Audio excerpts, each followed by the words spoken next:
versus the Niners. You think they can't throw outside. So Purdy proves everybody wrong, and this is a great touch and great timing. But we got to get into DB school. All right.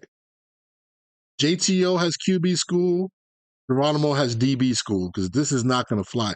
I don't know who number 19 is, but we got to just talk about this, man. All right. So let's talk about something. Young corners, you want to learn some football? Let's learn some football right here, right now. Let's get into some technique, okay? So I talked about this in another video. It's called shade technique. Shade, okay? Anytime you play a receiver that's inside the numbers and is tight, you can use a shade technique. What is a shade technique, coach? Well, I'm going to tell you.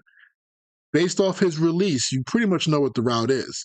You're also going to work different footwork technique based off the release. First release you learn is when he comes inside like this, right? He runs a shallow route. Your first steps is going to be shuffle, shuffle, all right? Parallel, just right down the line, read it out for 2 to 3 steps, and then obviously attack the upfield shoulder, okay?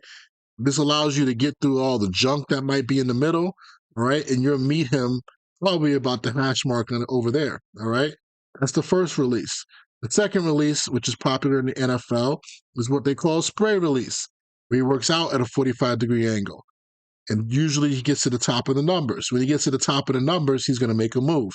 The most common move is the out route, spray out, or he could run a post, right? Like a bang post.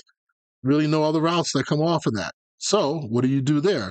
Well, now you're going to shuffle for 2 steps back at a 45-degree angle, slowly, not too fast.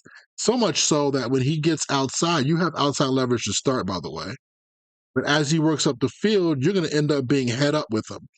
Okay? What does that do for you? Well, it allows you to basically protects you if he does run that bang post because that ball's going to come out quick and he has to almost work through your body.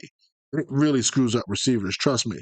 The second thing that it does is that it allows you to just break from the inside out, all right, on an out ball, and just make the tackle. All right. You can use your inside hand to try and knock it down, but we're not trying to pick off a spray out. But if you do read it correctly, you might, all right, if you want to take that chance. Now, the last and the third release is going to be straight up the field. That's the hardest release, all right? But honestly, we got to have a plan for it. This is no different than you learning off man when you were young, okay? You're already outside leverage, keep your leverage, right? First steps, initial steps. You can walk out if you like to walk. You can shuffle, sideways shuffle, butt to the sideline, whichever way you want, okay? But at some point, you're going to have to do what? Backpedal. All right. So as he works down the field, about 12 yards or so, something's going to happen. Most of the time, when receivers at all levels, when they run straight down the field and they are lined up in a slot position, this could be a tight end as well. You're going to get dig routes, all right, and you're going to get corner routes. Those are the 2 most popular plays from that position, all right? You might get an out route too. But honestly, from here, because he's outside, he's a number 1 receiver, an out route would have been a spray out.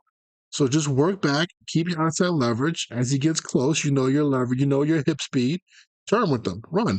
If he runs a dig and it's cover 1 robber, you don't have to worry about it. So just sit on the outside leverage. If he wants to work this way, just man turn with them.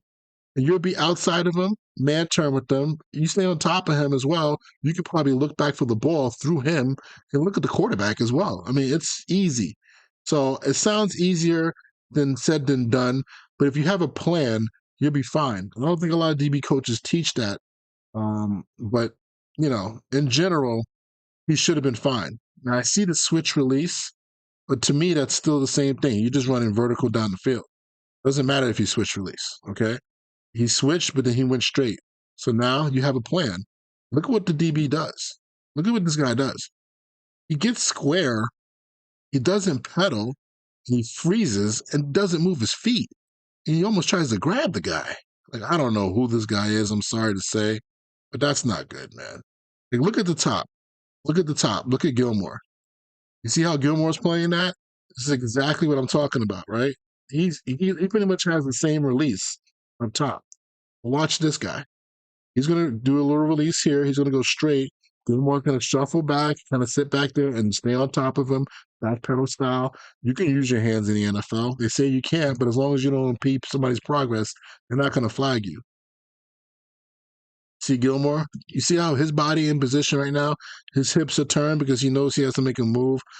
Now his route that he's getting from 19 is not very, not really threatening anybody. I ain't gonna lie, but still, that's just really bad job by number 19 at the bottom, who just lets he gives up his leverage. He stops his feet. That's just bad. So yeah, we got to get a little DB school in here once in a blue moon. Just got to teach some technique, man, because it does come down to technique. You can line somebody up and give them the best defense in the world, but I guarantee you that guy is going to get in trouble for that route, or he's at least going to probably have to lose some playing time.